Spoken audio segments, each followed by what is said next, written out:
Today's day one on the sprint challenge. Hey everybody, welcome back. My name is Manik. Thanks for joining me today. My channel's name is Fast Track to Fitness, and today I'm going to be taking you to the track. Thank you for joining me. Today I'm going to be giving everybody an update, exactly what I've been going into for the last couple of weeks. I know I haven't posted a video, so I've started getting into sprinting, and over the last week I've been challenging myself to go for 3 sprints every single week.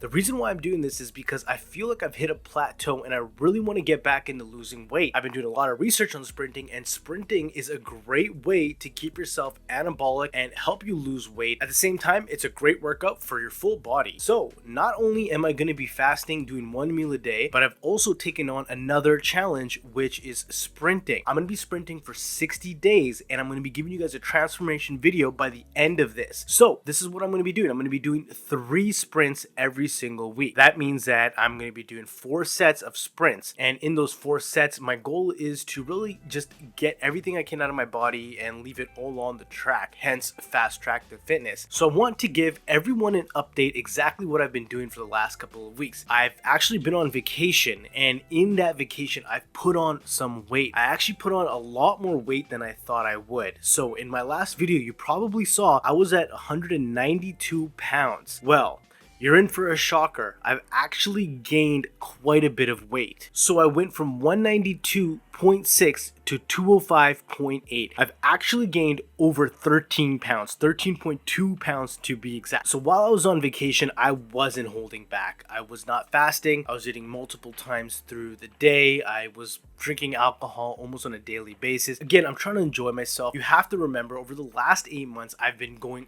very strict. For those of you who are new to my channel, I actually lost 60 pounds in the last 8 months doing fasting, working out, taking a lot of walks. And for the last 10 days while I was on vacation, I kind of let myself go to really let my body have a true reset. And I can tell you, at the end of that vacation, nothing more that I wanted to do was to get back to a healthy, clean diet and to start fasting again. Really, I haven't gone into full fasting mode, doing 48 hours, 72-hour fast, but I have gone back to doing 1 meal a day, and I feel like 1 meal a day really sits well with me. However, now that I'm going to be sprinting, it's going to be a little bit more difficult. This past week I actually stuck to 1 meal a day, and it was hard some days than others, but overall it's doable. So what I'm doing right now is I'm doing my sprints, and then when I come home after that, that's when I have my 1 meal a day, not before I go sprinting, because that's just going to be way too hard to be moving at that fast of a pace while you have all this food in your stomach, realistically. So I really want you guys to comment below. Tell me what you think of my form. How can I get better? Once again, I am not a professional sprinter. I'm not a professional athlete. I am just an average, everyday dude, 34 years old. So if you guys want to compare yourself to how I'm doing, please do. If you want to tell me how you guys are doing, what your age is, and what your sprint time is for the 100 meters, please let me know so I have something to compare myself to. But at the end of the day, I'm not trying to be the fastest man alive. I know I definitely can't do that, but I'm just trying to get incrementally better, and I want to see at the end of these 60 days where I'll be. So I'm going to be posting a couple of videos here that you'll be able to see. So these are my 3 days that I actually went sprinting, and I've broken them up. You can see I did 2 days on the track, and I did 1 day outside in the grass, and I can tell you the field was much harder than I anticipated. I didn't get an injury, but I definitely could feel that my legs were starting to give out at the end, so I kind of took it slow. I will go through a little bit of the stretching that I'm doing as well too. And once again, everything that I'm doing here, I just looked at other people's YouTube videos. I've read on Google and just kind of been taking a little bit each day. And you can see from the first day I've been sprinting to the third day I'm sprinting, my footwork has gotten better. I'm not saying it's the best by any means, but I can see it incrementally getting better. And once again, if you see how I can get better, please leave a comment below, because that's going to help me at the end of the day, and I'd love to put it into practice for you guys. I'm just going to be documenting my journey at the end of the day. That's what this whole YouTube page is for. So starting off, this is day 1, and I was doing sprints at the track. I got it in slow motion here just so you can see my footing. You can clearly see that I'm going down with my heels. Now I know that's a big problem, so in the future days I've really tried to correct it. Now in this next video, it's again day 1, and I wanted to see how I was doing for 50-meter sprint. I had not gone to 100 meters yet, so you can see about 7.82. Again, this is not 100% timing. This is day 2, where I've learned a little bit more, and I tried doing warm-up sprints this time. So this time I was actually doing 100 meters, but this was the warm-up before I did it, and I slowed it down here as well. You can see I'm focusing less landing on my heel, but I'm still doing it a little bit. But I try to get better, really trying to land in the middle of my body. Now I tie myself up here. This was a 100-meter sprint actually. Sorry I couldn't get a better video here. I set the camera up really at the finish line. So again, I'm trying not to land on my heel, but it's harder than it seems. Again, not totally a consistent time, but around 15 seconds, between 15 and 16 seconds. So again, here's round 2. Again, on day 2, this is another attempt at a sprint, and I got 15.56 here roughly. I just did 100-meter sprints. I've been fasting all day, haven't ate, 1 meal a day, and I'm getting back in shape. I just did some fasted sprints, 1 meal a day. I haven't ate all day. I'm doing 100-meter sprints in this heat right now. Let's go, baby. Clearly you can see I'm fatigued, but I just wanted to add that in there. I also want to add in the workouts that I have been doing. I'm still hitting the gym about 2 to 3 times a week, focusing on upper body and lower body.